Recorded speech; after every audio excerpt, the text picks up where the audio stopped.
சட்டம் ஒழுங்கு பிரச்சனை குறித்து தொடர்ந்து விமர்சனம் முன்வைக்கப்பட்டு வருகின்றது. தொடர்ந்து நடைபெற்று வரக்கூடிய சட்டம் ஒழுங்கு பிரச்சனை என்பது மிகப்பெரிய ஒரு அதிர்ச்சியை ஏற்படுத்தியிருக்கிறது. அதன் தொடர்ச்சியாக தான் சட்டமன்ற எதிர்க்கட்சி தலைவர் உதயநிதி ஸ்டாலின் எக்ஸ் பக்கத்தில் அதை சார்ந்த ஒரு பதிவு ஒன்றை வெளியிட்டிருக்கிறார்.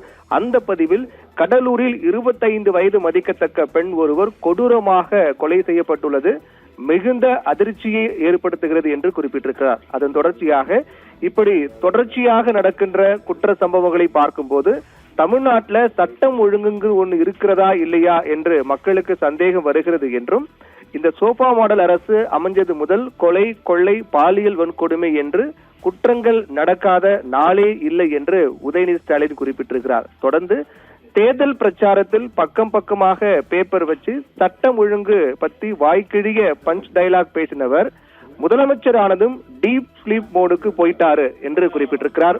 மேலும் பெண்கள் பாதுகாப்புக்காக நீங்க அறிவிச்ச சிங்க பெண்கள் படையோட தொடக்க விழாவை கடைசி நேரத்துல ரத்து செஞ்சிருக்கீங்க. நிகழ்ச்சியை தள்ளி வச்சிருக்கீங்களா இல்ல அந்த முயற்சியே தள்ளி வச்சிட்டீங்களான்னு மக்கள் கேட்கிறாங்க. சிங்கப்பெண் படனு பேரையும் யூனிஃபார்மையும் மாற்றுறதுதான் மாற்றமா இல்ல சட்டம் ஒழுங்கு நிலைநாட்டவும் அவகாசம் வேணுமா என்று கேள்வி எழுப்பக்கூடிய உதயநிதி ஸ்டாலின், நீங்க டைம் எடுத்து கத்துக்கிட்டு வந்து சட்டம் ஒழுங்கை காப்பாற்றுற வர தமிழ்நாடு தாங்காது சிஎம் சார் என்று குறிப்பிட்டிருக்கிறார்.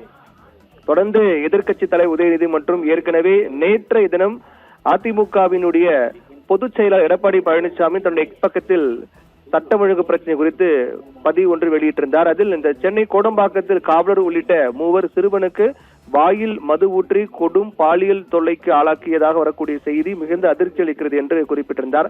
இப்படியாக ஒவ்வொரு நாளும் நடைபெற்று வரக்கூடிய இந்த சட்டம் ஒழுங்கு பிரச்சனை என்பது தற்போதைய அரசின் மீதான விமர்சனத்தை இன்னும் அதிகரிக்க செய்திருக்கிறது.